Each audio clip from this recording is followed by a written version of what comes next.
Governor Chiz Escudero led the launching of the Sorsogon Citizenry Emergency Hotline. The 911 local call center is open 24 hours to respond to emergencies.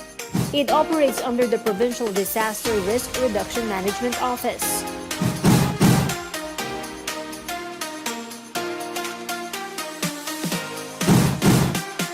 Escudero is giving an early warning to prank callers. He has asked the Sangguniang Panlalawigan to pass an ordinance imposing penalties to those who will do prank calls.